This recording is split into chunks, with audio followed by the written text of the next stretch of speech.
now for the Shop Report with Barbershop Jay.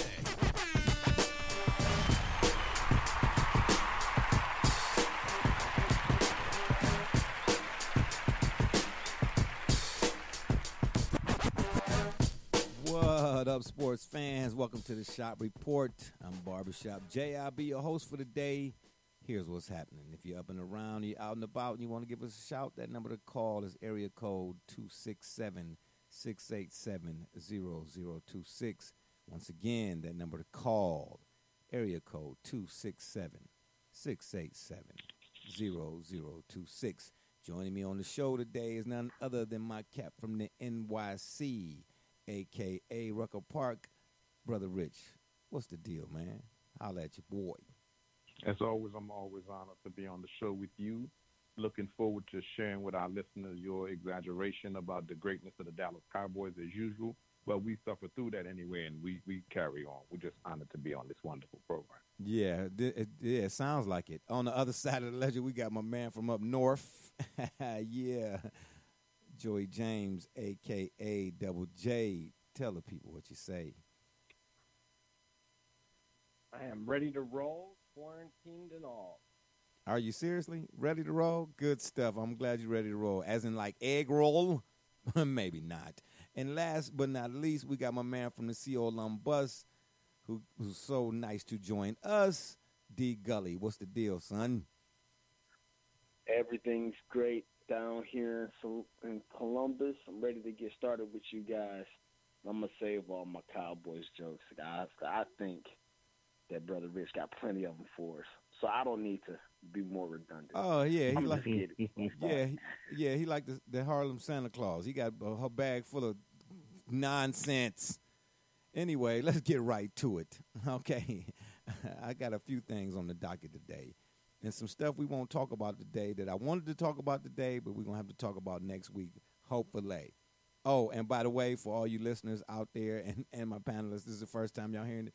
I will most likely be going on vacation, not this upcoming week, but the following week for probably about 2 weeks due to the things that have been taking place throughout the country as far as this virus and so on and so forth is concerned. No, I don't, not contracted it and all that good stuff. But, I'm just trying to do my social distancing part, so to speak. And there's a few things I need to work on in regards to the show and the company and the program and so on and so forth.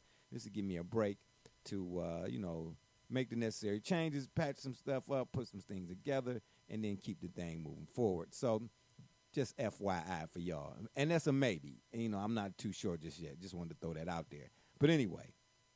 Tell the people the truth. That's if Jerry gets the yacht cleaned up in time and y'all get clearance from the government to go ahead and have that party. Y'all supposed to be going out and social distancing on the water. Right. Well, I mean, I'm not going to lie. Better to be on a yacht than on the back of a rented mule. Anywho, this first one comes to us from none other than me and myself and moi. I sent you all rundown of the things we want to discuss today. And the thing is, the most memorable sports figure other than the obvious. And when I say the obvious, in this case, I'm talking about the ones that we've discussed on more than one occasion on this program. Okay? And the ones that you see discussed constantly on social media. All right, ad nauseum, I would say, a time or two. Your Tiger Woods, your Michael Jordans, your LeBron James, your Serena Williamses. I'm saying most memorable sports figure. And, the guy I picked, well, not that it's a guy, but the person I picked is what I should have said, is definitely memorable, but most folks might not remember him until we mention him or till I mention him again today. And when I do, you can be like, oh, wow. Yeah. So you'll kind of get the gist of where we're going and where I was thinking of and where I was going with this particular topic. So, Gully, seeing how you seeing how you joined us here today and you're the last one, so to speak, bringing up the rear, we're going to start with you. Other than the obvious, give me your most memorable sports figure.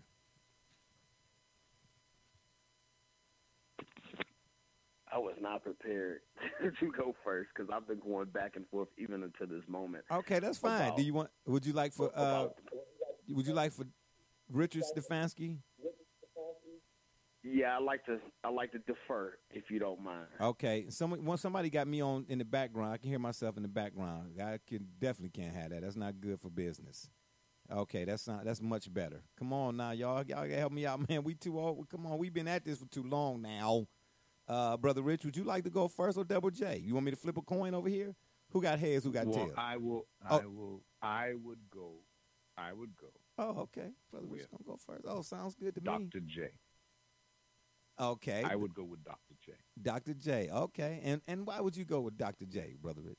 And here's why I would go with Dr. J. Because for what the NBA has become, it's important to remember that the modern NBA was really started by Dr. J. He was the first superstar when they bridged the league. And for him to really take basketball from the ABA and then bring it to the NBA, and remember, Dr. J was the one bringing the league back when the league was playing on tape delay, and then when he passed the baton to Magic and Bird, then we have what is known today as the modern NBA. But Dr. J is an often overlooked figure in terms of NBA basketball and his contributions, because by the time Magic and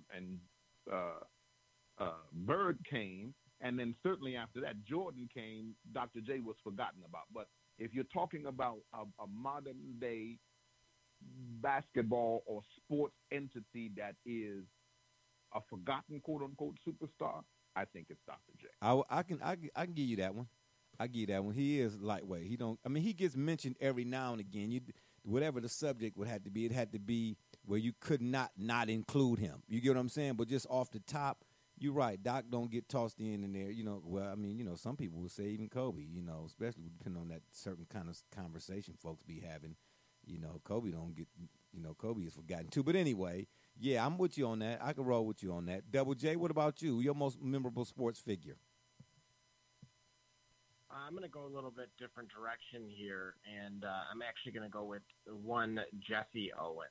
Aha, okay, all right. Good one. They both good ones so far. Gully, I hope you're doing your homework. You see the other two gentlemen had, they came up with a couple of heavy hitters right here. I hope you're ready. Go ahead, Double J. Well, again, I'm sure all of us are pretty well versed in what he was able to accomplish as an athlete. But to me, it's the dual, if not triple threat, with being able to, walk into Nazi Germany, and you're going through the circumstances that this individual went through, and was able to perform at the level that was needed to win a medal.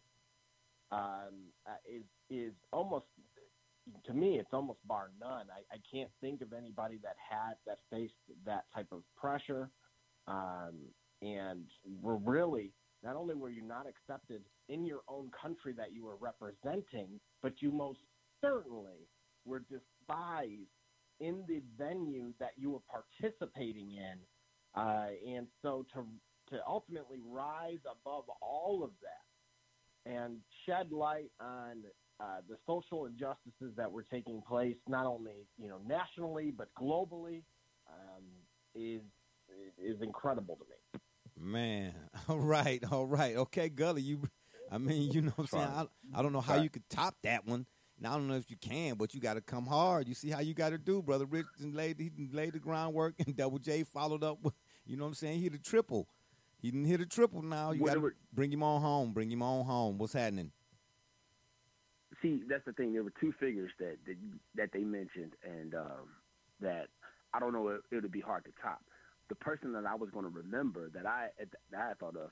Well, you don't necessarily have to. You don't necessarily have to top it. But, just come. Yeah. Go ahead. The most memorable sports figure for me.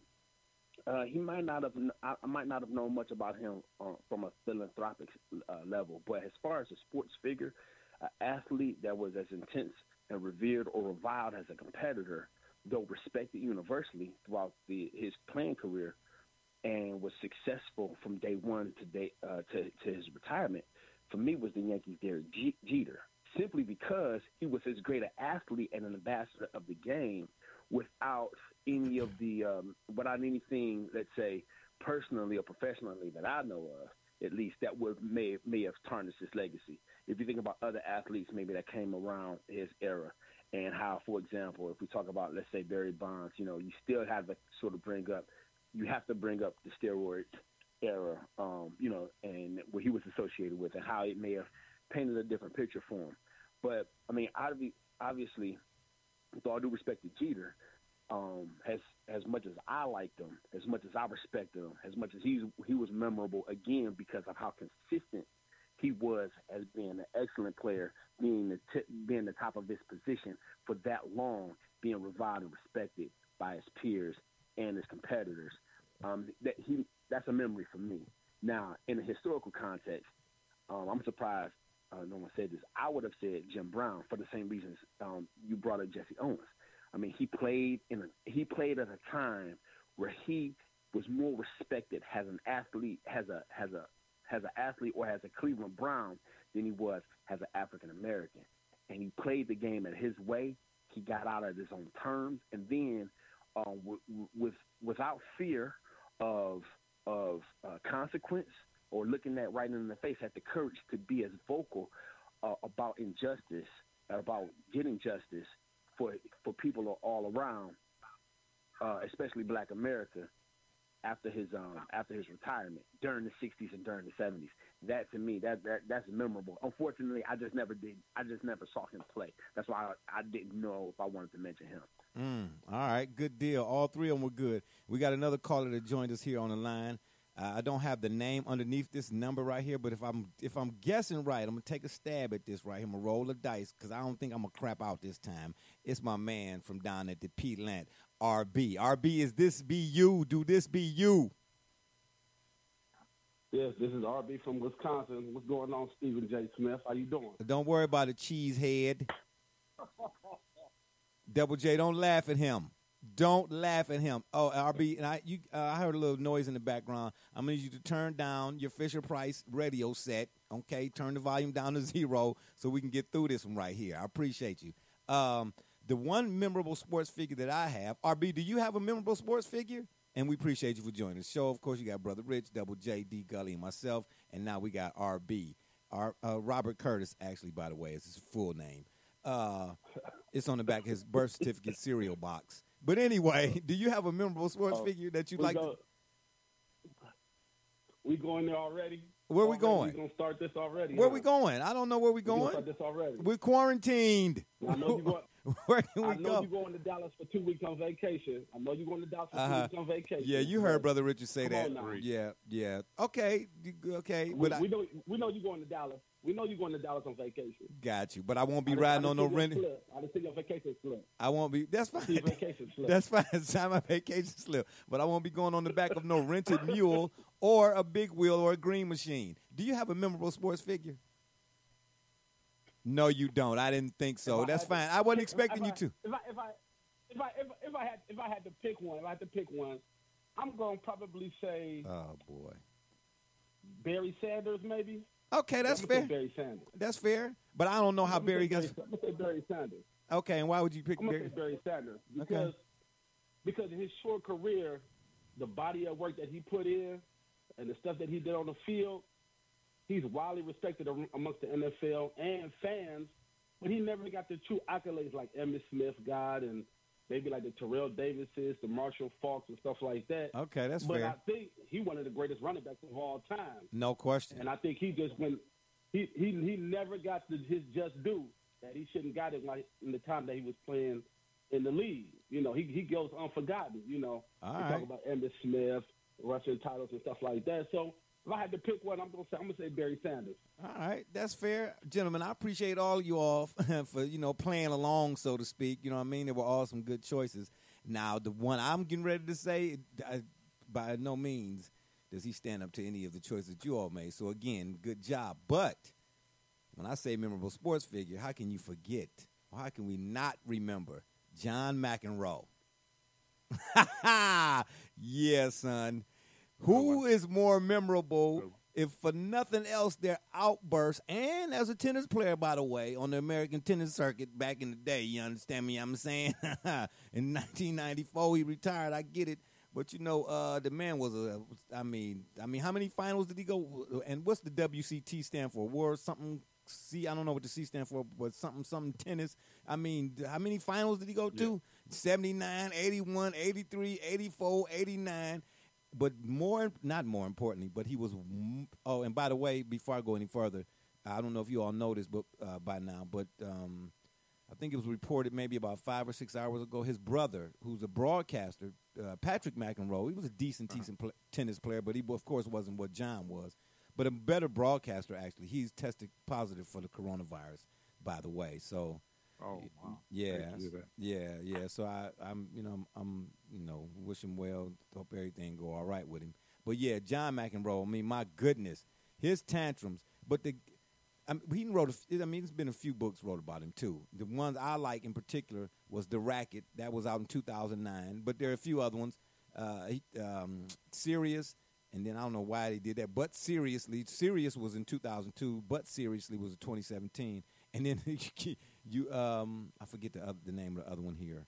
Something you cannot be, something or another. But John McEnroe, when you wanted to, I don't even know the adjective you would use to describe.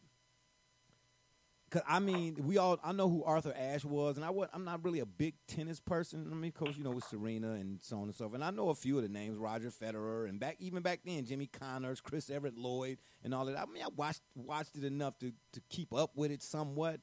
But man, when I saw John McEnroe, man, I used to be on the floor. I said, man, if you want to talk about a character, who was more of a character in any facet of a sport, on the court, on the field, than John McEnroe? Does anybody outside of myself and maybe Brother Rich, what I'm saying, we the elders here, RB, what, 67, 72?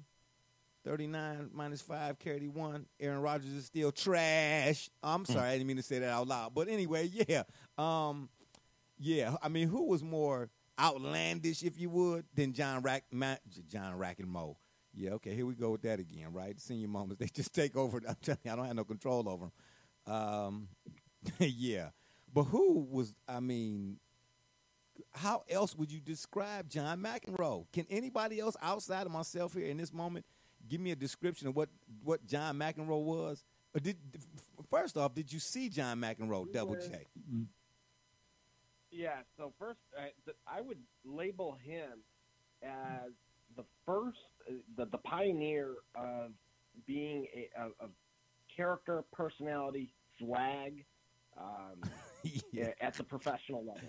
Yeah. And certainly in tennis, you're absolutely right. He was, he nearly threw his career away. Yes, he did. Kind of his behavior and his antics, everything outside of the play itself. But it very much set a standard, for what we're able to consider today's sports world. It just was unheard of at that point in time. So, yeah, absolutely. I love the pick. Thank you, Double J. I appreciate your honesty, man, even though you bust my chops, but I appreciate you for the honesty. Now, I can't say the same for RB and Brother Rich and Gully. They give me the business no matter what, and they fail to give me some kind of credit. That's the I don't understand. I don't get no credit. I don't get no credit for tying my shoes correctly, wearing them on the right feet. You know what I'm saying? I don't get no credit for none of that. But let me say this to you. Let me throw this out here to you right quick about John McEnroe. We already know he in the International Tennis Hall of Fame. Well, I guess that's international, right? But for a winning percentage, and I'm not real big on the numbers or whatnot, but just for a winning percentage in any sport, this is unbelievable, man. Just in his singles career, his career record was 881 to 198. That's unheard of. Come on, man. Come on, man. You got that kind of winning percentage in what it is you do. Now, I know tennis. Some people say, well, it ain't football. It's 11 players. It ain't basketball. It's 5 players. Okay, if you want to sit there and take the time and break it all down, I guess. You know what I mean? You want to split hairs or whatever they call it. 77 career titles, 6th, if I'm reading this correctly, in the open era. And what would open era be in this case, Double J? Up until now, so to speak? Oh, absolutely. Okay, yeah, got you. that's Yeah, fair, I mean, but his world ranking, his Davis Cup. I mean, the man. What didn't he do? But again, he was not one of them type of dudes that if he felt like he didn't care who, he would challenge whoever. That's what I liked about the dude. He would challenge whoever. You know what I'm saying? What's the person who sits in the chair? Is that considered the referee in tennis? The guy who makes the calls because he says the umpire. The umpire. Oh, okay. Good looking out, umpire. brother Rich. All these years, I didn't know that. I mean, I figured he was some sort of ref or something, but okay. The umpire. Man, he used to go over there, man, and like you said, Double J, he almost threw his career away on multiple occasions. But I don't think he cared. I really don't think he cared, man. He was a performing character. But yes, that's my pick, man. John McEnroe. Now, I appreciate again, Double J. I'm not shocked. I'm not even surprised because y'all act just alike. Both of y'all is characters. Both of y'all act just alike. See what I'm I can saying? see why you picked John McEnroe. See what I'm saying? Yeah. And our winning percentage too. Oh, and his highest ranking was shocked. His highest ranking was number 1. I'm shocked you to pick Michael Irvin. I don't need to pick no. Michael Irvin. I don't need to. But you know the thing about that, Gully. The thing about that is he chooses. That's RB. That John McEnroe was allowed to get away with that behavior. He was a spoiled suburban brat. He was very good at what he did, playing a civilized sport, tennis, where he had to go play in London and Wimbledon in front of all the Queen and all this royalty, and where he's supposed to be dignified, where he cursed out the chair umpire, cursed out the lines people, went off on people, cursed out the fans when he was playing tennis. But when Terrell Owens was playing a violent sport and he was just as passionate and just as this and just as that, he was castigated. They barred him from this and kicked him out of that and traded him to here. Okay, pardon me. Next, I digress. Go ahead, Mr. Jones. Yeah, hey, listen. You say that as if though I would favor McEnroe over T.O. I'm on T.O. I'm on any athlete who will stick it to the man. I'm just talking about how. Yes. Oh, yes. I'm just talking about how society viewed the two individuals as athletes. No question. We agree with you that McEnroe is that kind of. I agree with that. I thought he was fantastic. He made watching tennis enjoyable because he was such a lunatic. You never knew what he was going to do. Yes, right about that. But I'm definitely. I'm with T.O. too, all day, every day. I'm definitely with that. I just like the fact that because at the end of the day, I picked him because when we grew up watching sports, you had to be like in some regards like they do the NBA, what they did when the Iverson came out with the braids and so on and so forth. It was like, oh, no, they changed the dress code. No, you're going to do it this way, even though we get to play the urban hip. We play the music in our arenas on our big speakers and all of that, but we can do it how we do, but you better not come in here. Look, anybody that gives the I can't do it. This is a family program, but will stick it to the management. I'm all for that, and that's what McEnroe did, and T.O. too. Get up out of here. I'm giving you. Yeah. We all know the gestures. Okay, we all know the gestures, but yeah, my man Mac. That's what I like. He didn't care who it was. He didn't care if it was the president of the tennis association. He didn't care about what? I'm not going to your dinner. Here, take your turkey and stuff it. Okay, that's my boy. Yeah, but John McEnroe is my pick. All right.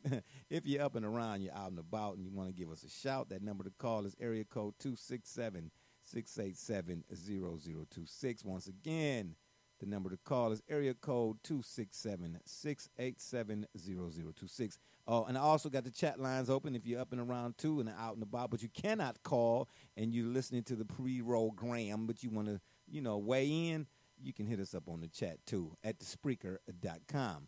Now, our next one is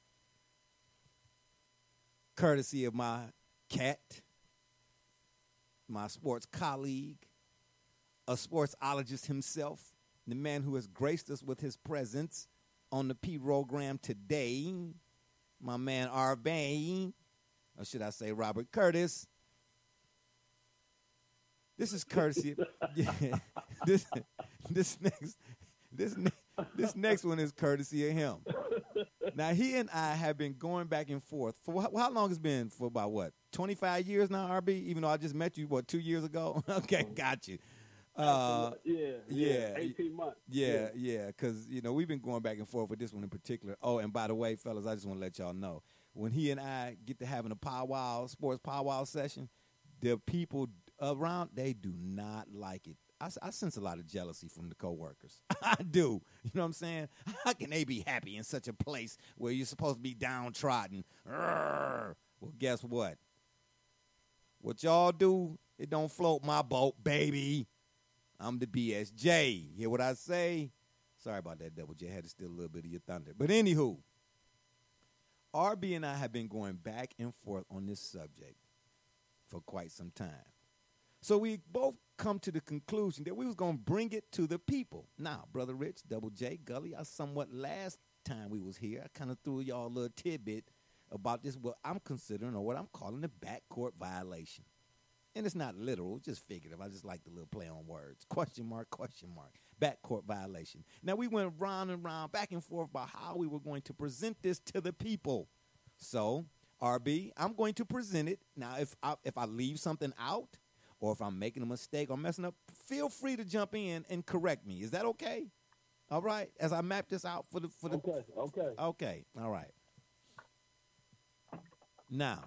Wait, hold on. You started it last week. I listened to the show. You started it last week, so okay. You got a good little basis. Okay. Of what the argument started from. So yeah, go ahead, continue. Okay. Dang, that's the second time I'm getting credit on the show today. Oh yeah, y'all gonna need to get checked out because this is not normal. But anywho, okay, I've simplified things somewhat. Here's how we're gonna do this. In this era of basketball, Brother Rich, Double J, Gully, are y'all listening? We are. Okay. Yes. Yep. Okay. In this era of basketball, you are an NBA coach, and you got a championship squad, meaning all the other pieces in place. Can I say that, at RB? Can I say that part? Go ahead. Okay. All right, just checking. I don't want to leave nothing out or add nothing extra. You are a champion. You are an NBA coach. You got a championship squad. All your other pieces in place. But you need a point guard and a shooting guard. And here are the scenarios. In scenario A, which we're going to call RB scenario. And by the way, let me mention both scenarios, his and mine, have Allen Iverson in it, right? But in RB scenario, Allen Iverson is the point guard and Klay Thompson is the two guard. In Barbershop J scenario, or should I say my scenario, Steph Curry is the point guard and Allen Iverson is the two guard. Now, Brother Rich, Double J, D Gully, who would like to go first and say not only which scenario they roll with, but why? Gully? No? Double J? All right. Yeah. Number A is AI and Klay. No, and number B is Steph and AI, right? No, I can't. No, I don't think. Can A and B be a number? I'm not sure. I mean, I've only been here for about 25 years, so I wouldn't know. But no, I said in RB's scenario, which is scenario A, he has Allen Iverson at the point, Klay Thompson at the two. In my scenario, I got Steph Curry at the point and Allen Iverson at the two. I'm going to have to choose the scenario with Steph Curry at the point and AI at the two. Okay. Because if you're saying... Okay, go ahead. No, go ahead. All right, because if we want them... And again, remember now... We're in this era. In this era. Remember, this is in this era. Go ahead, continue. Okay, so in this era, you have positionless, quote-unquote, basketball. I would still prefer to have my point guard be a facilitator no matter what. And of the two scenarios, there is only one scenario where the point guard by position is a facilitator. That would be Steph Curry and AI. Even though you're giving up a lot of height, and you got to think about it on the defensive end. While tenacious, both of them, Steph Curry and Allen Iverson would be limited on the height. But if we're talking about ultimately, we're playing a game where defense is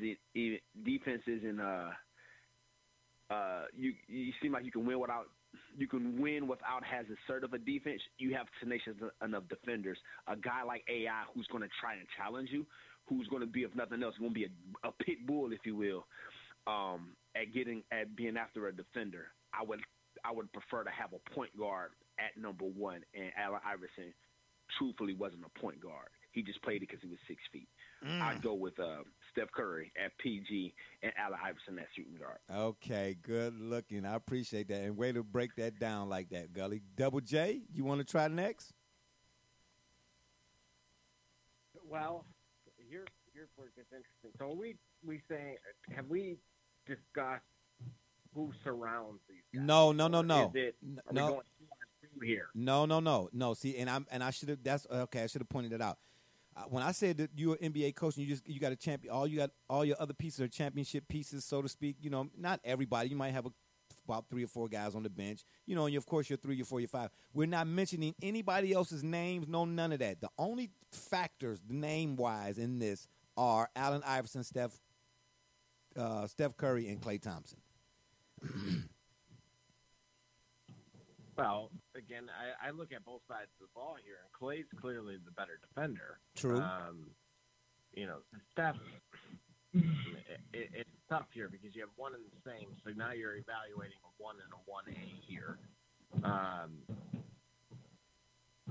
Can Steph Curry be a solid shooting guard? Absolutely. I think he can run comparable to Reggie Miller and Richard Hamilton. But again, defensively, it's lopsided with Klay Thompson being substantially the better defender. Thank you, Double J. You gotta let him finish. You gotta let him finish before you get the thing. Look, No. You was giving Gully props, so I'm giving Double J props. But I let Gully finish. Okay, yeah. See what I'm saying? You're getting ahead of yourself, Kemosabe. Slow down. Okay, we giving it. This is what the platform is for. You know what I'm saying? We give credit to where credit is due. It's all right with me if it's all right with you. Continue, Double J. Well, here's the thing. I'm going to take a step further back here, and I actually believe that Klay would complement AI better than Steph would. Again, I kind of alluded to where Steph could improve running the 2 versus the 1, but it's something I've yet to see. Klay is already on there, in that role, and I mentioned he's certainly, as I stated before, it's lopsided defensively speaking. So looking at it from both sides of the ball, no different if we were to match these 2 up in a 2-on-2 game. I'm giving the edge to Klay Thompson and Allen Iverson. Okay. Good one, Double J. Good one. Brother Rich, what say you? Well, I'm definitely getting in the car with Gully. We're riding right up to your house in Dallas, and I'm making the case with him that absolutely I want Allen Iverson and Steph Curry together. Because with Steph Curry running the point, I don't think I can make the case better than Gully made it, because we know what Steph Curry is in terms of his ability to handle the ball. He's a true point guard. He's a natural shooting point guard as well, so you have to play him. But the key to this conversation is the presence of Allen Iverson, who in an era of positionless basketball, Allen Iverson in his era had the heart to play pretty much any position on the court except maybe center. And there's some centers I would put him up against in the NBA today. I think he could go at some of these centers today, And so when you talking about a player like that, we know what you're going to get from him playing the two, and with a more than competent, a superstar point guard in the person of Steph Curry. I think we that's a lot. That now we're not taking anything away from who Clay is and what he does. Thank you. But I trust. No, Clay is what he is. Well, you can't take away anything from him. But Clay in that position, and when we paired up like this, I could switch Allen Iverson with Steph Curry and vice versa. I don't know I can do it the other way around. Thank you. I can't do that. Thank you. And I'm so glad. Listen, gentlemen, I appreciate everybody's input on this. Now, again, there's no right or wrong or no less of this and so on and so forth. But at the end of the day, because, of course, you know, this is what we do. We feed off the people, and the people will make us who we are. You know what I'm saying? I just thought as RB and I going back and forth on this particular subject, you know, and again, at the end of it all, he and I both agreed that we would take it to the panel and take it to the people. I thought somebody else would weigh in here. Thought I would have a couple chats, but that's fine. That's fine. Brother Rich, Double J, and Gully, you all are a microcosm in this case of the people, and we appreciate your input. While I said no disrespect to Clay, every point that you all made is valid for all three said players. But the key to it, from my perspective, again, was in this era. And in this era, they don't play defense. Even though Clay is the much better individual defender, they don't play defense the way, and I'm using them as an example, the Bulls, for instance, play defense, or what used to be somewhat of a standard on defense during the era in which I grew up watching them, that era when in college even teams or conferences like the Big East were allowed 6 fouls and NBA 6 fouls. It was a reason why. Not because everybody want to show how the fights and stuff that took place back then, but nobody wants to show how, like the Razorbacks, which is another reason why they're one of my favorite college teams.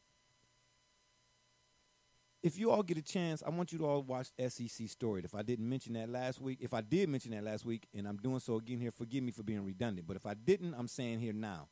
Not because it was college, but the style of defense that they played. See, when I say from end to end, that's what we grew up with in the NBA. When you tried to inbound the ball in the NBA in the mid-'80s, the '90s, and the early 2000s, if you got a score, if a guy in the '90s and the 2000s got a score, you had to – I ain't saying they did. I'm just throwing this in there. You had to stop the game and give him a round of applause. If you go and watch the SEC Story again, even though it's college, I want you to look at the style of play that the Razorbacks used to take down Duke and Grant Hill and so on and so forth. Me and my son was watching it, and they said, why this college and NBA is different? No, basketball and defense on basketball is the same, period. Okay? Now, the speed of the game, of course, is different at the NBA level than the college level, but when we talking defense, it's mano a mano. If you watch them games back then, they didn't do it in NBA, but they should have. Cats in college used to slap the floor. When the dude who was bringing the ball up the floor, the Rod Stricklands, whoever was in front of him defensively, it was me and you, the first 48, 57 feet. You know what I'm trying to tell you? Now, if you get past me, so be it, but I got some other cats back there that's going to handle you. But if you watch that SEC Story, man, what made me, and I'm no fan of Duke, but I respected Grant Hill. My son, we was watching, I said, in that moment, in that game, that's when I knew whatever Grant Hill went to the league, I knew and he was going to be whatever he was as advertised at Duke. Yeah, but he was good at Duke before the game. I said, I know that. I said, but the thing is, when you went up against that Nolan Richardson, that 40 minutes of hell, them dudes picked you up in the backcourt right. They had their toes on the end line. You had to know how to get the ball in. Wasn't none of this, I'm going to let you throw it in and I'm going to back up all the way down the floor and let you walk right into a three so you can shoot 57 of them and then call yourself one of the best guys to do it when the guy who before you had to do it against cats like, to play defense like Tony Allen, or the bad boy Pistons. There's a level or a degree from me. Can't speak for everybody else. From me. When we talk about greatness and who he is and who ain't, I don't knock the conversations. But I say, are we factoring in who the guy you're talking about, who he went up against, or what he had to deal with in order to become what you say he is? If you ain't had to deal with the same thing I dealt with, then how can you say you understand the struggle? You cannot. Oh, and by the way, according to @Sports Kingdom, they did a ranking of best shooting guards by season. Do you want to know who the best shooting guard was in 1999, 2000, 2001, 2002, and again in 2005? Somebody in Philly? Allen Iverson. I'm just saying. I'm just, Well, hey Jay, let me ask you a question. When did they stop playing defense in the NBA? According to you asked me that. You asked me that before. I really couldn't say. I can tell you this. I can tell you when I stopped really. I mean, in your era of basketball, because the era of basketball I've been watching, they still play defense. Wait a minute. Maybe not as good as they did in that era. They still play defense. No. Let me tell you. No, let me. The Lakers, the Celtics. When did they stop playing defense? No, listen. I want to hear this. Listen. When did they stop playing defense? Okay. First of all, there were a few teams. You talking about the Celtics with Paul Pierce and all of them? Okay, I get it. They had Tony Allen. Right, got you. The Lakers with Kobe, they play defense. Okay, right, okay.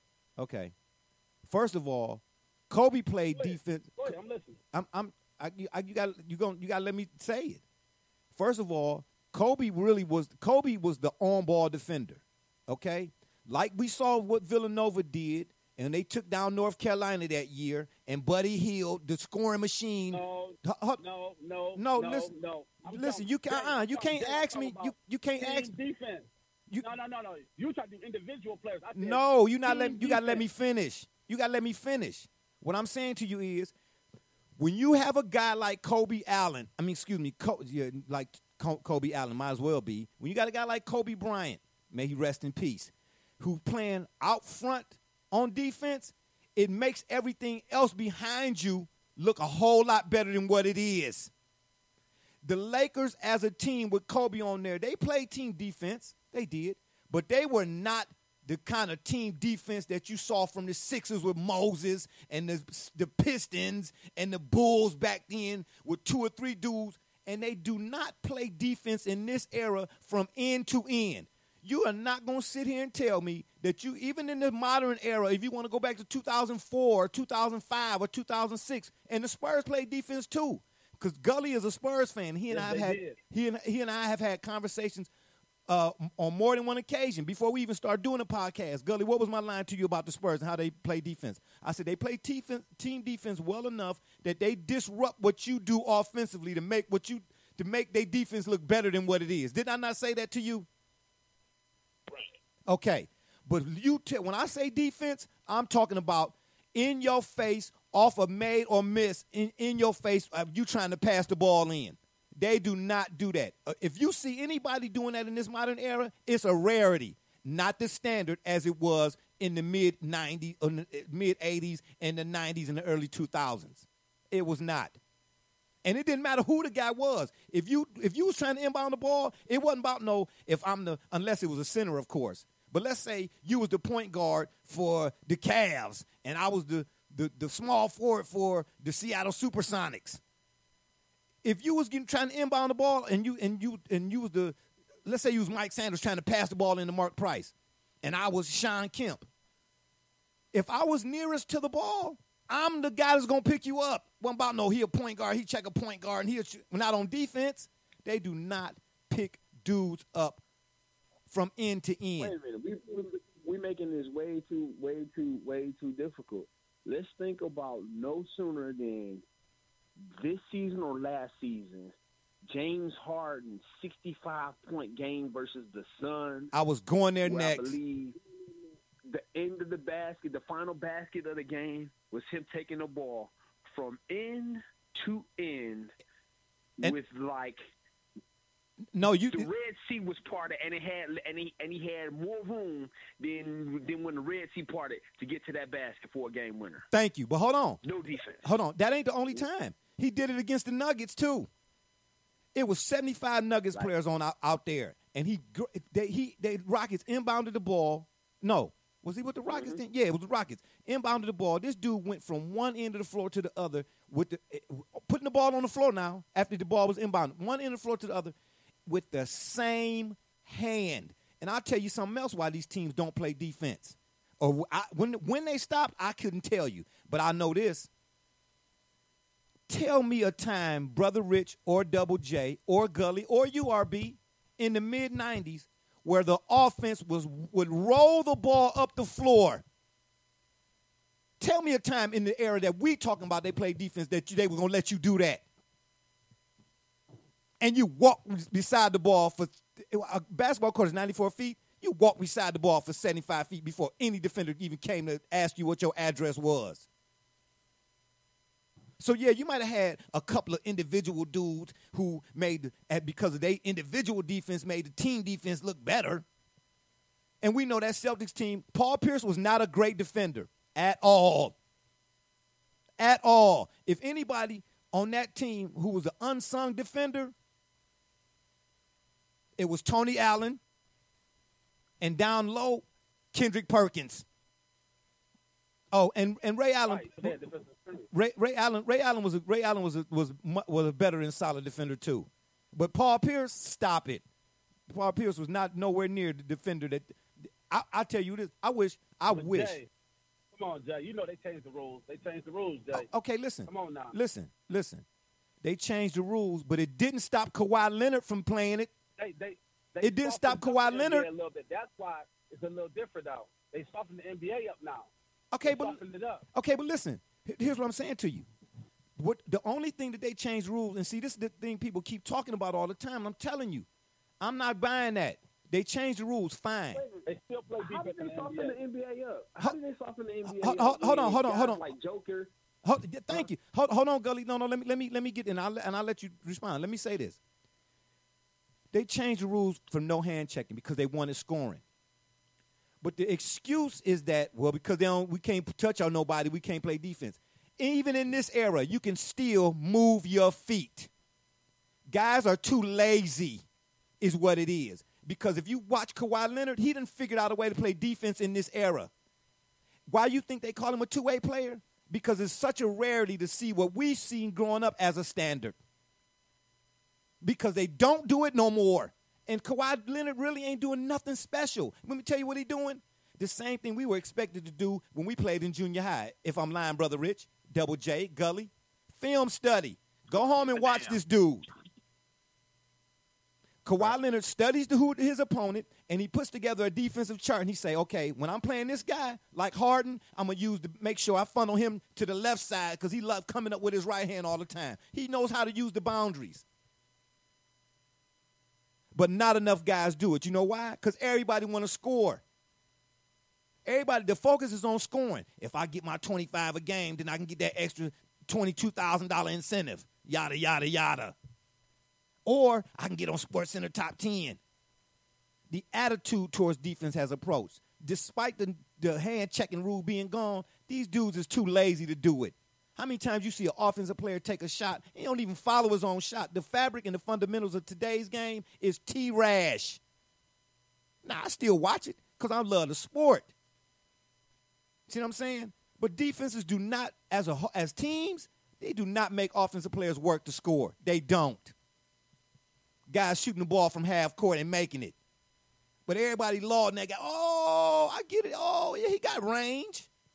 But let me see you get that range up, you understand what I'm saying, when I'm coming up out your shirt. What's up? Yeah, my name is Jay. I'm going to be with you all day. Get your 40 then. Because, see, that's what made cats like Mike and one of my favorites, we done talked about it, Mark Price special. Man, them dudes, man, come on, man. Like I said, no disrespect to your boy Bron and KD, whoever liked KD. Yeah, they talented. But when I see you as Brown my is a great assignment, defender. and Be careful. now stop Brown it, is a stop great it, defender. stop it, stop it, Brown was a great defender. stop Don't- it, stop it, Cut it stop, out. stop it. What? Like I, Based on whoa. He was a great- Based on Brown, what? Brown was a great defender. listen, Brown was a Where? great listen, defender. listen, On what? listen. Great- On what? Kevin Durant and LeBron Cavs, James Cavs, both had a Miami, great man. Stop, defender. Man, LeBron James. Hold on. Wait. LeBron James had a 56 field goal percentage, and Kevin Durant had a 57% field goal percentage, and they was guarding each other in them finals. It's no way in the world. Here we go. Man. A lot of guys in the league play defense. A lot of guys in the league. Now, man, are you serious? Don't even try it, Jay. Are you serious? Don't even try it, Jay. Who played defense in the league? Don't even try it. Who played defense in the league like Scottie Pippen played defense in the league? Play good defense in the league. Come on, not Chris Paul. Are you? Rudy Gobert. A lot of good players. Patrick Beverly. I said, Paul George. I'm not talking about at the A rim. lot of good players that play defense. I'm not talking about cats that play defense at the come on, rim. now, come on. I'm talking about cats that pick you up when you see, you inbound the get ball. But you going right from what I was saying. I said team defense. Specifically in the finals, play good defense. Listen, You talking about the whole Are you all-star serious? game, individual games with guys as buddies, playing AAU, YMCA ball. No, we're talking about team defense. But when it let me comes ask to you, most. Guys still play defense. Let me ask you a question. You all over RB, the place, let me ask you a Jay. Come on now. no. RB, Let let me ask you Gully, and we're gonna Let's- get back let's- to you. Go ahead, brother Rich. Let me ask you a question about what you just said. I think that's interesting that you raised that point like that. You actually are making the point that we're making, that they don't play defense. And here's why. Because we all know when you mention Patrick Beverly, when you mention Paul George, when you mention Kawhi, what separates them is that they do play defense in an NBA where people don't play defense. Thank you. The average teams don't play defense. And LeBron is not a great defender. LeBron is a great situational defender.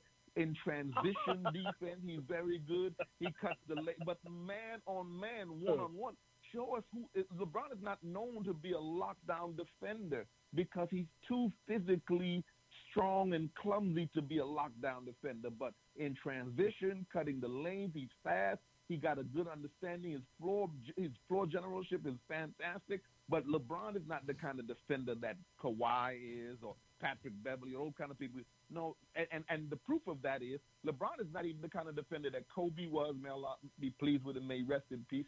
LeBron is certainly not the kind of defender that Michael Jordan was. Because tell us again, when was LeBron first team all defense? When was LeBron the defensive player of the year? When did he do that? When did he show us he can hold down a whole season being that kind of defender where people say, I don't want to see him tonight? You don't have anybody like that saying, I don't want LeBron to guard me. Please give me some help. Thank you.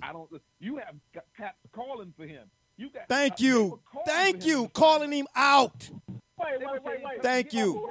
Who went up against LeBron and dominated against LeBron? J.J. Barea, Rayford Austin, Really? Deshaun Stevenson, Patrick Beverly. Yes. Man, stop Really? it. Hey, hold on. Let's start with Hold on. Orlando Magic in 2000. Hold on. We got a caller here. I can't see your name, the number, 219. I'm not going to mention the rest of it because I don't want to give out your number to everybody. But thank you for calling the show today. Please tell us what your name is and where you're calling from. What's up, fella? My name is Mike. I'm calling from Bedford. What's going on, Mike? How you doing, man? You got to excuse the I'm all right. I just called. you got to excuse the back and forth. This is what we do, man. Sorry, we get beside ourselves sometimes. But when I like what's going on. I just called to talk about the AI topic, but I'm just listening right now. But my thing with the AI was you got to have AI and Clay, man, just for the simple fact that I think on the court, AI and Steph together, they cancel each other out, man, just because Steph's going to pull up and just shoot while AI just off in the cut, just doing whatever, versus AI just, you know what I'm saying, getting busy while you got the ball while Clay just spotting up. You know what I'm saying? Neither one of AI, if you got AI and Steph on the court, ain't a lot of defense going to be being played with that. And Clay is a better defender than all three of them, really. both of them. That's fair. And we appreciate the call, man. Thank you. Hey, yeah, we appreciate the call. Definitely, hey, man, check us out. We here at 8 p.m. every Tuesday, man. Thank you. But go ahead, Gully. What were you gonna say? Now he brought up a valid point, I don't discredit that for sure. Clay Thompson's one of my favorite players because, like you said, he's willing to play defense. And here's the killer part: when me and RB going back to that right quick, me and RB had this back and forth. He didn't hesitate to say how terrible a defender that Curry is, individual defender. But yet still they play defense in this era. Now, that don't mean that Steph don't give forth the effort. By all means, he do. But overall, listen, no disrespect to Rudy Gobert. But see, when you go, and Gully, I'm gonna let you in after this. When you go away, if you stop watching the pageantry for a minute That's why I tell people, when you're watching an NBA game today, put the mute button on. So you don't have to hear the announcers and their biasness, because it's all about brand now. That's why everybody wearing patches on their jerseys now. See what I'm saying? They have to manufacture what was the standard us growing up. But at the end of the day, you watch these dudes right now, like I said, who in the league defensively is not backing up? When the Knicks played the Bulls, regardless of playoffs, every time they saw each other, even in exhibition, when the Bulls made a basket, immediately when the Knicks player went to take the ball out, not just one of them, but Mike and Scotty was down there on that baseline saying, now who you going to give it to? In this era, ain't no way in the world, like I said, a guy like James Harden going to dribble up the floor and not have to switch hands not one time for a game-winning layup? Really? You really think that in the era, you really think Moses and all of them was going to go for that? So a guy like Rudy Gobert, no disrespect to him. A guy like Jokic, no disrespect to them. But it's a reason why they considered great defenders. Because the perimeter defense is so atrocious that those guys on the back end do a hell of a job on cleaning up the perimeter players' defensive deficiencies. When you allow a team or offensive player to get through your first line of defense, which should be your perimeter, without really not being accosted, I tip my hat to a guy like Gobert who don't put himself in foul trouble cleaning up your mess. Go ahead, Gully.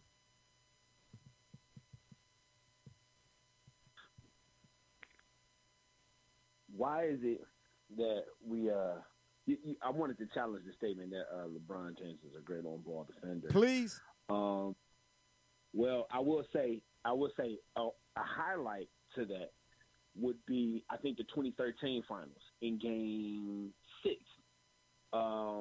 Wait a minute, Game 6? Yeah, Game 6. No, Game 7.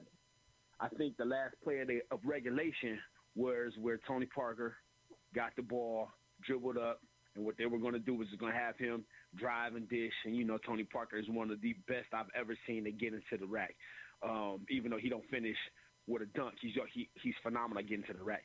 To LeBron James' credit, he did have that assignment, and LeBron James made sure that shot was difficult. That was one of the few times I've seen LeBron James on the ball being able to defend a player to the way he disrupted or caused a miss.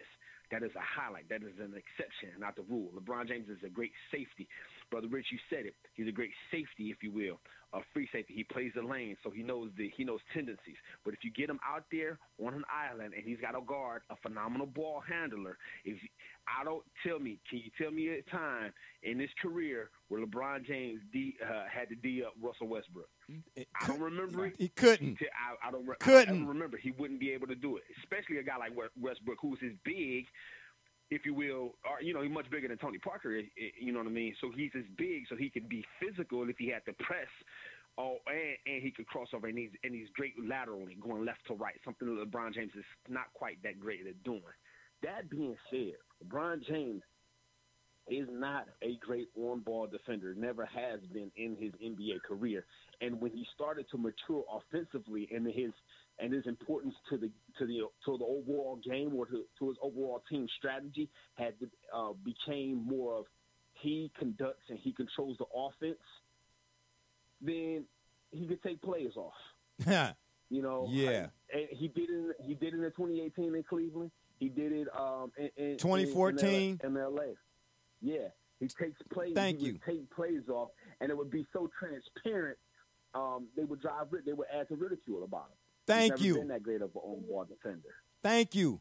As Listen, far as defense overall being played, as far as defense overall being played, I also want to challenge that by the fact that we look at guys like the Joker in Denver and my man in Dallas.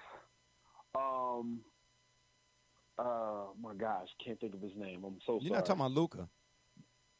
Yes, Luka. Okay. What makes those guys world renowned?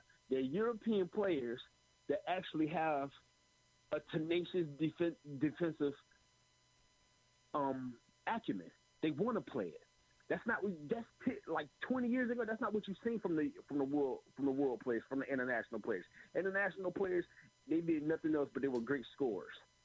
They were not recognized to be great defenders. That's something that has changed. And why would that change from the world stage?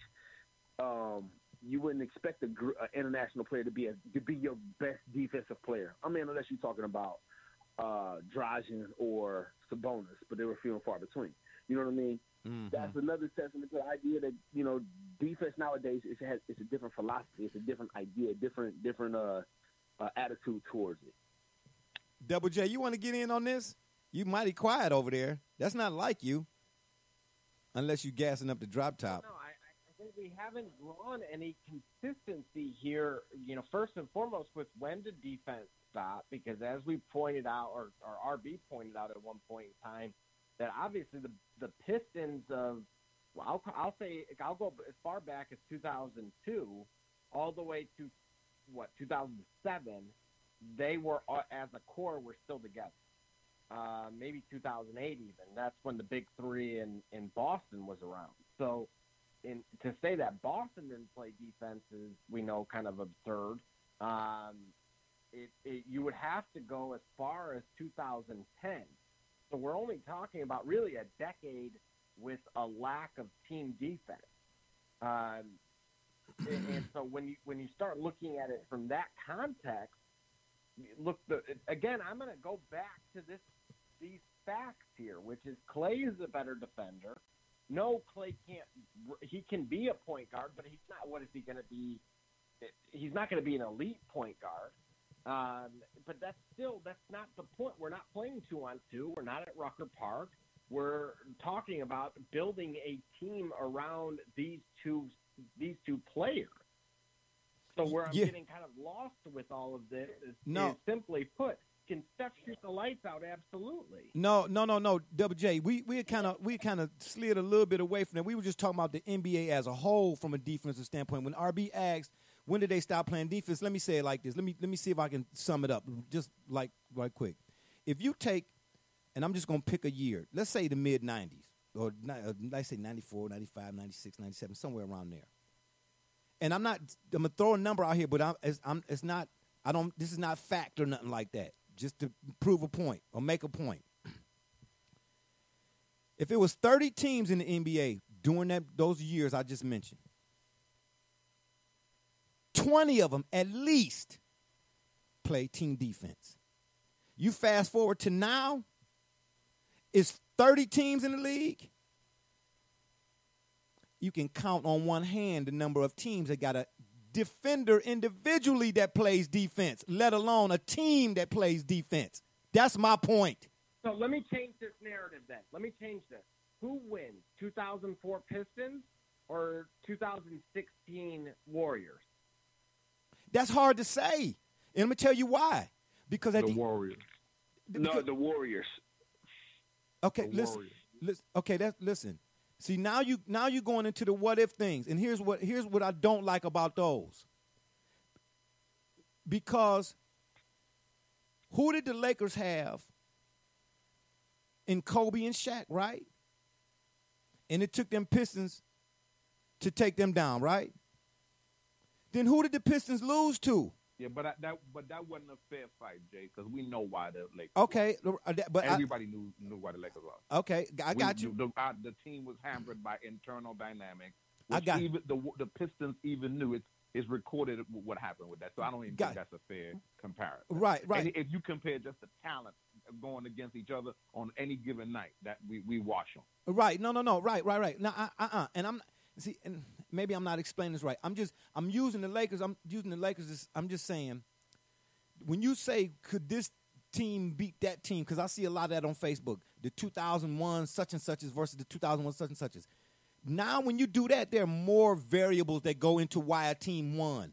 Do you understand what I'm saying? Because by right, if we stick into that defensively, that Portland team that had Scottie on it was a better defensive team than the Lakers. So how did the Lakers come back from being down 15? You understand what I'm saying? You can't. Thank you. It's hard to say. It's hard to say which team would have beat what team. because it's more than defense that goes into whether a team wins or loses. It's more than defense. I'm just talking about the league as a whole. I'm talking about the state of the union right now, the state of the league now, as opposed to what was a standard. That's all I'm talking about. What was a standard versus what is rare today. That's all I'm talking about. From a defensive standpoint and whether or not the league plays defense. You can be a good defensive team and still lose. The Pistons lost. But by right, they was a better defensive team than some of the teams. But remember, Jay. But remember, let's look at that. Let's analyze that. The Pistons themselves are one of the teams that fundamentally changed the nature of how basketball is played today, because it was their nature and that time where they were still playing defense, where you had the Steven Jacksons and you had the people at the Palace and the Malice at the Palace. Yes. And yep. Subsequently, the league decided to go softer because the kind of defense they were playing, where you were all up in people's chest cavity and you could play that real serious defense, the league didn't want that anymore. Okay, and so guess now they want. There you go. Okay, there so you go. okay, so what? More the What? State What year was that? Basketball. What year was that? Really, that's the, there that's it is. The fact. Okay, and I was going to say that. That's good. I'm glad you brought that up, Brother Rich. What year was that? Because I don't remember. When was the Malice of the Palace? Anybody know off the top of their head? Double J, that's your hometown. When was that? Oh, it sure is. My bad. I should have came to you. That was 2002 or 2000. No, it was 2002. So you right? Okay, right. There it is then. After that, there it is then. It wasn't 2002. It was 2004. 2004. Okay, well, when because there you have it. Rick Carlisle was the head coach. Okay, there so see what I'm saying? There it is. There it is. Then that was just if Rick Carlisle was the coach, that would have been. 2004. Yeah. There it is. There's your starting point. Because it would have been Larry Brown. Would have been when they won the title. When who won the title? Who won the what? The Pistons won the title with Larry Brown. Okay, yeah, it was Larry Brown. Okay, well there it is. 2004. It was Larry Brown. Sorry about that. 2004. It was still 2004, but yeah, Larry Brown. Brown. Yeah, so Larry Brown. Okay, it was. So well that's it. And you and now look who was coaching them. That's the kind of coach he was. Larry Brown is that kind of. He coaches defense. He wants you to get up in the chest. He wants you to play the full court defense. He wants you to be up in your man's grill all the time. And those kind of players, that's how they were playing, very intense. And so the NBA got rid of that. They don't want that anymore. So what you have now is the banana boat. We're all friends. We hang out in the thank summertime. you. It's not that serious. And you have players saying at the podium, this is not that serious. This is just basketball. It's not life and death. And you have them saying that now. So today you have that kind of NBA. Thank you. Hold on, real quick. Personal edit. Reason why we all remember Rick Carlisle being there because he was the Pacers head coach at the time of the Malice of the Palace. That's what it was. Oh, that's right. Oh, yeah, he sure was. Oh, yeah, okay, the Malice in the Palace. Well, then there's your starting point, RB. And I'm glad Brother Rich brought that up because even though I remember the Malice in the Palace, I wouldn't have thought to put that as the starting point of when defenses kind of, tailed off. Oh, that's a fact. Yeah, tailed off is an understatement. When they fell off the end of the table, to tell you the truth, it went from 0 to. Don't do that because look at when Tayshaun Prince saved that whole series versus the Pacers with that block on Reggie Miller. Yeah, it was 2004, right? Running. Yeah, and I'm saying I said that was the start. Okay. Yeah, I'm just saying that was the starting point. He asked, when did they stop playing defense? If you want a starting point, that would be my best bet or best guess to start at that point going forward. Then you had a couple of sprinklets from then up to now or whatever the case may be. But I'm telling you, yeah. But even still, again, in this era, Kawhi Leonard has figured out a way to make himself stand out from a defensive standpoint, so much so that they call him a two-way player. I didn't even know that was a term until here recently.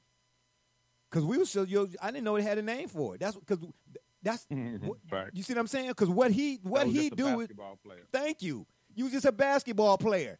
The league is all about specialists now. But let the specialist not be doing what he's supposed to be specialized at doing. And you can't. He's like, where's Waldo? Where's Waldo? That's my contention with this new era. I don't question the talent in this new era. They do Yeah, talent. but who's responsible for that? All the people who The You know NBA. the answer to The that. NBA is You know responsible for that. No. well, who? Pro Rich. It is the coaches. You're going to say the coaches because it would be on the coaches. But I'm going to say when a particular player Oh boy. was lacking particular things, Well, could you particularly name the went name? and found those. Oh, believe me, we all know who this individual is. We don't have to, quote unquote, crown him See, to identify who had the deficiencies that they specifically. we all went witnesses. out We all witnesses. to find. We are all witnesses. We are Okay. all witnesses. okay, yeah, yeah. Hey, I don't know if that was a slight or not. I don't know, but I'm just rolling with it. You know what I'm saying? Was that another Dallas Cowboys dig at the host here or what? You know what I mean? I don't know. Was it? We're all witnesses. Okay, because I'm getting ready to go get pizza here in a minute. I'm just saying. But anywho, yeah. At the end of the day, there are no right or wrong answers here. You know what I mean? But this is the barbershop for all of you all who are little faint of heart.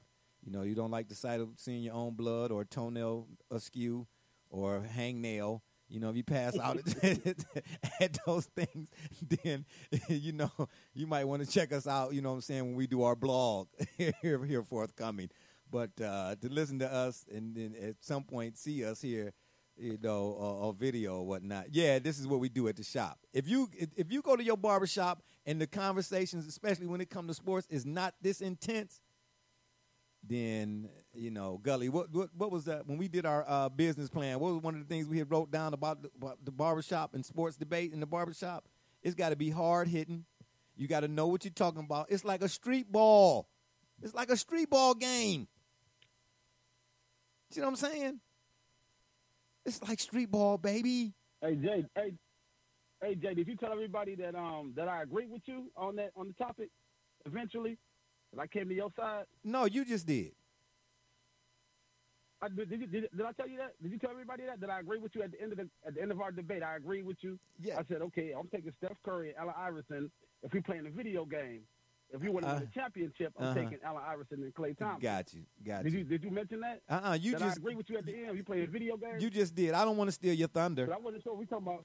I don't want to steal your thunder. I wasn't sure if you. Robert Harden. Did you mention that part at the end of our debate? You just did. I don't want to steal your thunder. Okay, you know. I don't. Video games. I don't have to. I don't speak for you. I let others speak for themselves. Robert Harden. Oh, I don't want to steal your thunder. You know what I'm saying? You know what I mean? That's not what I'm here for. If you're up and around, you're out and about, and you want to give us a shout, that number to call is area code 267-687-0026. And I want to again send a shout out to the caller. I think his name was Mike. If it's not, sorry, man. You know what I mean? I do have senior moments on the program, so my apologies. But we did have a caller here from the 216 area code, and I appreciate you calling in and appreciate you for listening. But again, that number is area code 267-687-0026. I'm gonna have to give me a memory counter or something or another, or have to hire somebody, man, to just write down my thoughts. Because I'm telling you, they come and they go and they be gone like my car keys. When I be looking for them, they still be in my hand. All right, fellas, the last subject. Yeah, because you be slipping. You be slipping.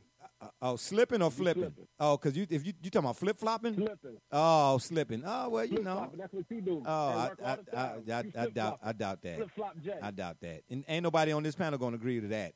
And nobody that knows me would agree to that. They know that he's talking foolishness. They don't see you at work. They don't see you at work like I see you at work. You flip-flop. Nah. Who you come see when you at work? Oh, that's what I thought. You know, when you off the air, you're a totally different guy off the air. Yeah. You a flip-flop. No. And do he wear his Dallas? Does he wear his Dallas stuff in the break room? See what I'm saying? saying? He wears blue T-shirts every day. Every color is blue. All his shirts is blue. Everything is blue he wears. I figured.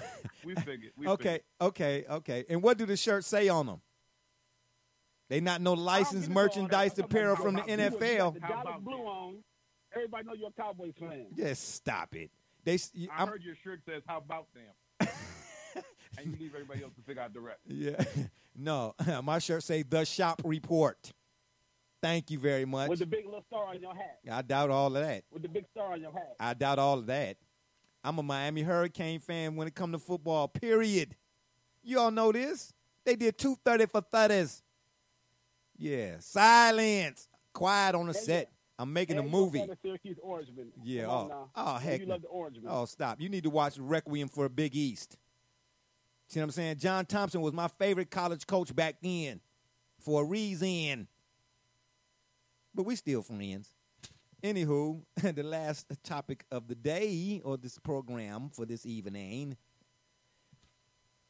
Kareem Abdul-Jabbar wrote a letter to Brother Rich's favorite player, Robert Carter Johnson's favorite player, Double J's favorite player. I don't know if I'm going to throw you in this, Gully. You know what I'm saying? I'm going to have to call you after you get done. I still need a favor from you, so I won't throw you in on this one. Wilt Chamberlain, as my man Kareem called him. Yeah. And I'm about to read the letter to y'all, and then we're going to get out of here after we get y'all's thoughts on why Kareem said what he said. Kareem Abdul-Jabbar wrote, and this is titled, An Open Letter to Wilt Chamberlain. Now, why would he call Wilt the Stilt, RB's favorite guy? 2000. Why would he call him a chump? Well, here it is. And this is Kareem, not Jay. It's been several years now, Wilt, that you've been criticizing my career with your friends in the press. Since this pattern does not seem to have any end in sight, like RB and this Dallas Cowboy thing with Double J and Brother Rich, that's fine. I feel, Kareem says, that I might as well have my say about the situation. It would seem that someone who achieved as much as you did would be satisfied with his career. After all, some of the things you did in your time were quite admirable and have given us an enduring set of records for the books. So why all the jealousy and envy? Kareem says. In trying to figure this out, I started to look for what you would be jealous of. And that's when the picture started to become clear. Many folk remember how frustrated you were when your team couldn't win the NCAA tournament. Oh, sidebar, if I didn't mention before, I'm going to mention it now if I did. Excuse me for being redundant. Kareem Abdul-Jabbar in college was the reason why the dunk was outlawed for an entire decade. Imagine that. Right. Your talent and abilities were so great that everyone assumed the NCAA was all yours. But after a terrific triple overtime game, Kansas lost. And like somebody else, he who must not be named, you complained about the officiating, your teammates, and other things, and then quit. Wow, whoa, wow, that's a description for somebody else, he who must not be named. Leaving college early to tour with the Globetrotters. That seemed to set a pattern for you. Another word to describe he who must not be named. After any tough test in which you didn't do well, you blamed those around you and quit. I emphasize. But in professional basketball, Bill Russell and the Boston Celtics gave you a yearly lesson in real competitive competence and teamwork. All you could say was that your teammates stunk and you had done all you could. And besides, the refs never gave you a break. Poor Wilt. Excuse me, sorry. In 1967, your team finally broke through. That 76er team established records that are still standing today. But the following year, the Sixers lost, and predictable as ever, you quit. You came out to L.A. and got with the Dream Team. The only lack that team had was leadership at the center position. Bill and the Celtics took one from you in 69, and the Knicks followed suit in 70. And the people are still trying to figure out where you disappeared to in that series. Man, who I say we was talking about again? Let me double check. Oh, we're talking about Wilt Chamberlain. My bad, sorry. True to form, after the Knicks beat the Lakers in the World Championship in 73, you quit and haven't been seen on the court since. Of course, you came out of every so often to take a cheap shot at me. As in, during the sixth game of the World Championship Series in 1988, you stated, Kareem should have retired 5 years ago. I can now see why you said that. If I had quit at the time you suggested, it would have been right after a disappointing loss to the 76ers, and it would have been typical of one of your retreats. But after that loss, I decided that I had more to give. I believed in myself and in the Lakers and stuck with it. We went on to win 3 out of 4 world championships between 85 and 88. The 2 teams you played on that won world championships in 67 and 72 never repeated.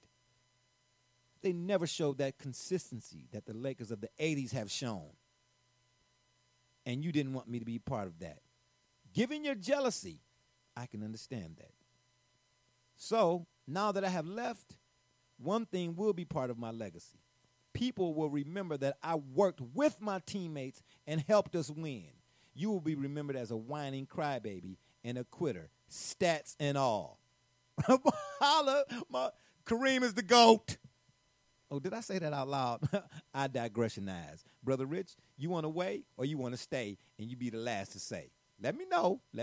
I'll let your boy. I'll go last. Okay, that's what I figured. Gully, what you want? You want to try your hand at this one? What say you about Kareem's letter to Wilt Chamberlain? I had never really known or observed in all of my sports history for Kareem Abdul-Jabbar to be so vocal, let's say defending himself in such a way. He's always been a guy that handled things with class, with character. Seems like a guy that was more zen-like in that, a lot of people would say things, and he would just take it internally. The fact that this letter existed, and I only found out about it, weeks ago, it surprised me. I'm impressed because even in that same aura of having class, having dignity, he did what we do at the Shop Report. He thoroughly and factually dispatched somebody who was saying something negative about him. The idea of being kind but not weak. I don't know what else to say about it. I mean, he ethered them in the kindest sense of the word. Thank you. I appreciate you putting it that way. RB, you want to say you got something you want to add in to all of that? You know what I'm saying? You want to keep the ball rolling? No, maybe not. Might have lost him. That's fine. Double J, what about you? You got something you want to say about Kareem's letter to Wilt Chamberlain? Personally, I wish that there was more of this happening. Normally, in the today BA, when these types of shots are taken, it's more personal. It's not. It lacks what Gully kind of pointed out. It lacks the class. It lacks consistency. It's just a personal attack. In this case, it was supported by facts that, if you guys remember, not even, it could have been earlier this week. I personally had reached out to you both regarding who did it better or who did it best. And it was because of, again, I had my own reasons at the time. But, yeah. With regarding Wilt Chamberlain. So interesting that we're here we are with this. Yeah. And so, in my own opinion, I'm going to give Kareem all of the glory that is due. And I think he handled it as best as you could. And I can't argue for Wilt in this case. Listen, all I'm saying is, just because you a dude and everybody in the sports world say you happening right now, that don't make you better than the dude before the other dude and the other dudes that did it. Just because you happening right now don't mean you better than everybody else. I had a young dude in the debate tell me at the job one time, and I wasn't even debating them really. I was kind of sitting off to the side, and when it was another, as they considered, old head that was debating with him, and he kind of gave me a look like, would you jump in right quick? But I was already peeping how the conversation was going, and it wasn't really no disrespect to nobody that was involved in it, but, I debate my equals, everybody else I teach, and I just didn't feel like teaching in that moment. But when I said something to the dude, and I forget exactly what it was, but I hit him with a one-liner. And he said, what? Who is that? Where you get that stat at? I said, yeah, that's what I thought. He said, man, if you ain't talking about no stats, anything before 2000 is irrelevant. See what I'm saying? This is who we got leading. This this is why we need to do these platforms. We need to take over. This is who's leading the debate charge nowadays. Guys who think that anything before 2000 is irrelevant. Well, if you don't know where you came from, how the hell, excuse my French fries, the hell you going to know where you're going? When you do Google search for a map, when you're getting ready to go to a destination, they say, what's your starting point? Am I not, did I miss something? So you mean to tell me because, like my line, I tell them I was born at night, not last night. And that's who leading the charge. A lot of these dudes that was born last night. That's why I'm so glad this Jordan documentary or whatever it is coming out. I wish they would have just, folks, I know it's tough trying to be patient during this, Rona times and whatnot. I get it. Everybody chomping at the bit. Matter of fact, I was over here talking to the walls a couple of minutes ago. So I appreciate y'all for joining me today. When y'all leave, I don't know what I'm going to do. I don't know what I'm going to do. But, yeah, man, at the end of the day, come on now. You got to know your history, man. You got to know your history. You got to know where you're coming from, man. Just because you thought just because y'all was born, that's when basketball started in 2010? Oh, okay. But, Brother Rich, go ahead, man. Go ahead. Have your say about Kareem's letter. Well, I think that I think that you all have weighed in on it perfectly from the point of the basketball and the historical perspective. I'm going to take another look at it from this way. I think that Kareem, when I read that letter, I saw that Kareem was not talking to Wilt Chamberlain.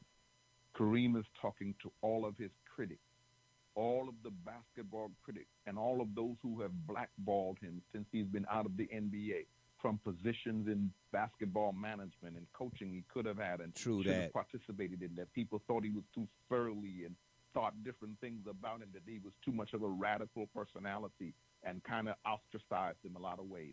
He's talking about people who, whenever the best player of all time is ever mentioned, no one ever mentions Kareem. Now it's so ridiculous that we mention MJ, we mention Kobe, and people have put other modern-day players in there and have taken people like Kareem out of the discussion.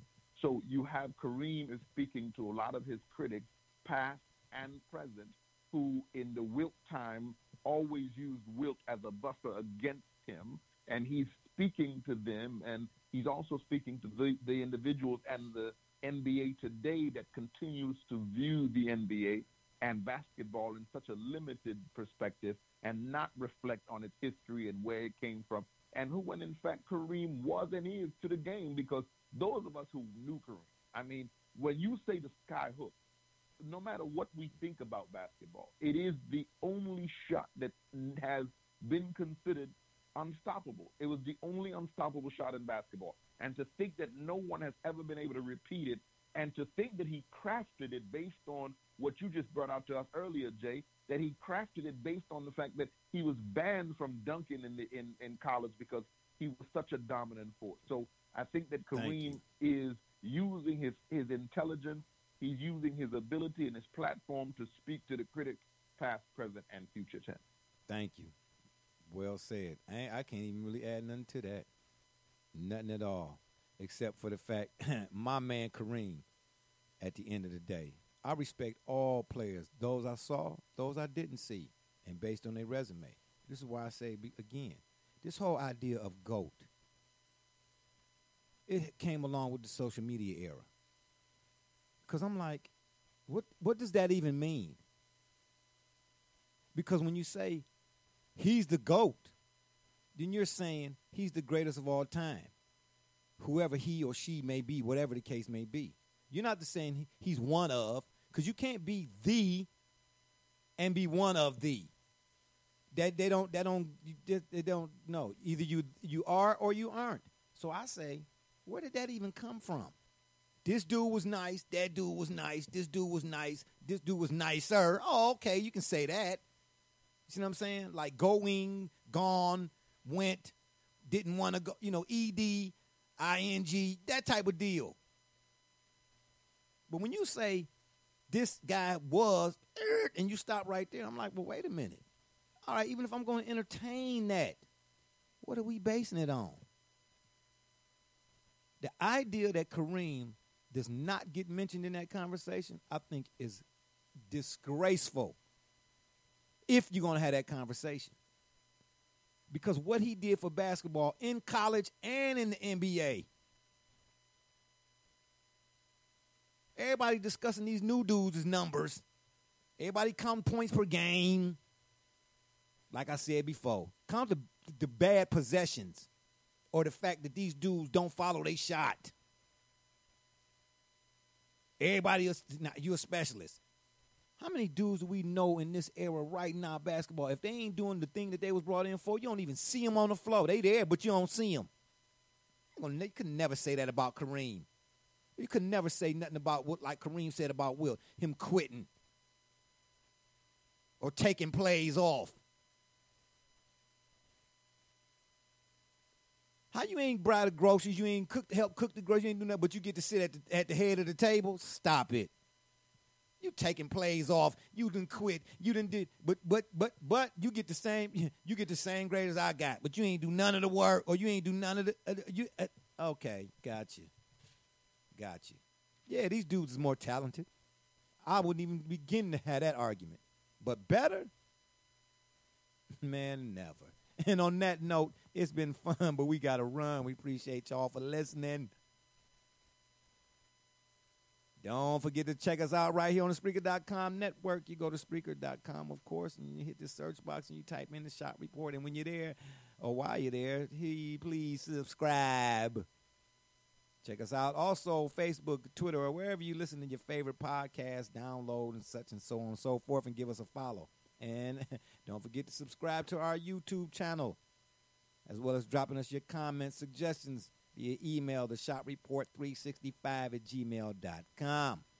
If that don't work, Google it for my man's Be Rich, Double J, D Gully, and my cat sportsologist, sports colleague, RB, and the caller, Mike, if I think that's his name, my bad if it's not, for calling in, and all those who follow and support us, we say thank you. I'm Barbershop Jay, and you've been listening to the Shop Report. And remember, the next time y'all want to know what's really going on, man, come to the shop. Walk-ins are always welcome. Holla!